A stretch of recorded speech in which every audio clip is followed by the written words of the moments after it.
எங்களுக்கு நாங்க குத்திக் கொள்றோம். இதை கொண்டு யஹூதிக்கு நஷ்டமும் இல்ல, நசரானிக்கு நஷ்டமும் இல்ல, வேற பாத்தில இருக்கிறவனுக்கு நஷ்டமும் இல்ல. இவைகள்ல முன் பின்னானா எங்கட பின்னால வார சந்ததிகளுக்குத்தான் நஷ்டம் என்கிற உணர்வு. ஒருத்தர் வீடு கட்டினாரா, அந்த வீட்டில மூட்டை பூச்சி வந்திருக்குதுன்னு வீட்டை இடிச்சு போட்டாங்க.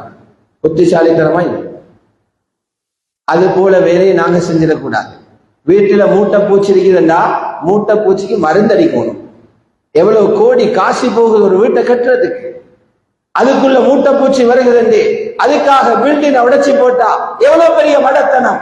இது போலதான் ஒரு இடத்துல தவறு நடக்கிறது என்கிறதுக்காக அந்த இடத்தை நோக்கி எல்லாரும் சொல் வீச்சுகளையும் பீரங்கு பேச்சுகளையும் பேசி அந்த இடத்தை பலகீனப்படுத்தினோம்னா நஷ்டம் எங்களுதான், வேற யாருக்கும் அல்ல. நஷ்டம் எப்ப உணர்வாங்க? நாங்க உணர மாட்டோம். நாங்க வாழ்றது எங்க அப்பா அம்மாட பார்த்துதானே. எங்க அப்பா சொல்லுதார்,